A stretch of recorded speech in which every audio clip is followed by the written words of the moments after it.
guys, how you doing? This is Manga, etc. and I'm here today to bring you the review for One Piece Manga chapter 943. And now the thing with this chapter for me is that we spend just a little bit too much time teasing at the fact that there is a reason why so many people are smiling at the fact that Lord Yassi, I think his name is, I don't know how you pronounce it, dies within the last chapter. There's too much teasing going on. Like, we see everyone laughing, and we just get hints here and there of there is a reason for it. And as I'm going through all the pages, seeing the reactions of different people, I just started to think to myself, all right, I get it. There's a reason for this. Get to it. Tell me the reason. And when we finally get through all of that, we spend put on part of the chapter learning just about the smile devil fruit, which leaks into the reason why all these people who are laughing, smiling at the death are doing just so. So we learn about how Kaido splits up his how he splits up his pirate crew.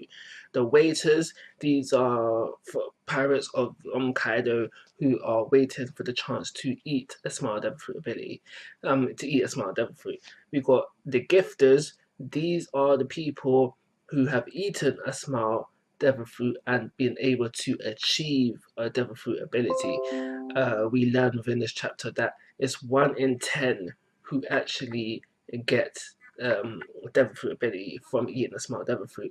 And then we learn the other fraction of Kaido's pirates is the pleasures. These are the ones who have eaten a small devil fruit but didn't get a devil fruit ability. So they're the 1 in 10, they're the 9 in 10 who don't get a devil fruit ability, but they're still loyal to Kaido, still doing his bidding, and they're happy about it, obviously, because they have had all their emotions stripped of them. So we learned that a smile devil fruit ability not only does what a devil fruit ability does, it has a drawback, a side effect, where regardless if you get the devil fruit ability or not, unfortunately, you are stripped of your emotions, except I guess happiness, because all you can do is smile and laugh and things of those nature. But regardless of that, it's still pretty damn evil. So we also learn, I guess, just to mess about even further, that Lord Orochi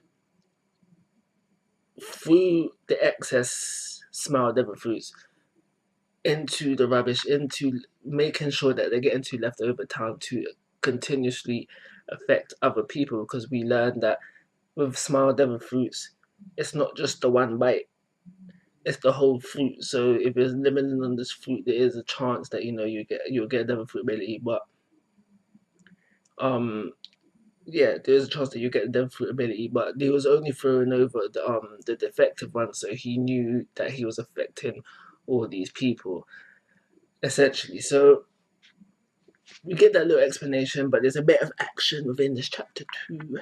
We have Toko, obviously wants to be with her dad right now. Her dad is dying, so she knows she's trying to get to him, trying to make him feel better. And she gets to him. She manages to squeeze her way through the bars to get to him. And upon being seen by some of Kaido's pirates, they're like, "Oh snap!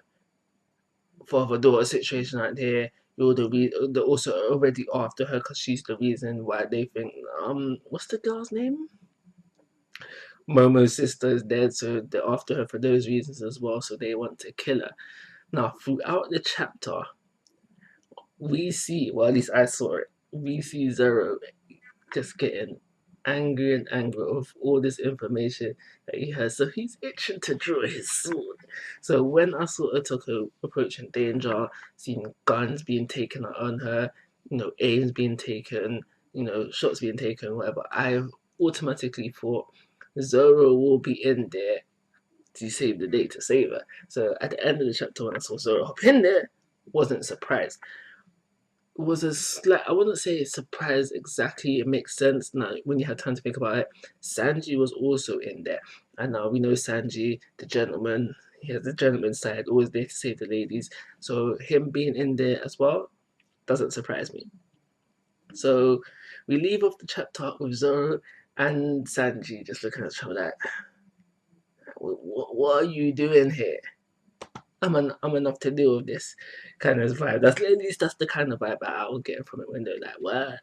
But yeah, so we leave off with them. So what I'm expecting from next chapter is for them to cause some trouble, and them acting up right now will be causing trouble, hindering the plan.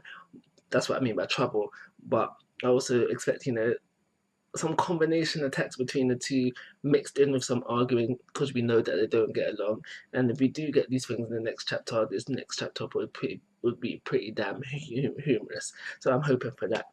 So that's everything I've got to say about this chapter.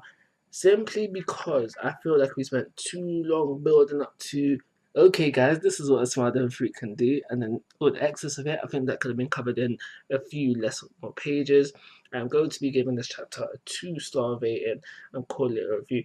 I do like where it left off, and I think that is where we could have left off. I mean, so I think we should have left off, but I think if we spent less time with that build up that I've been talking about, we could have got more into some Zoro Sanji stuff and maybe left off with them being surrounded by some opponents that we think that might be in some trouble or maybe even be some trouble for them.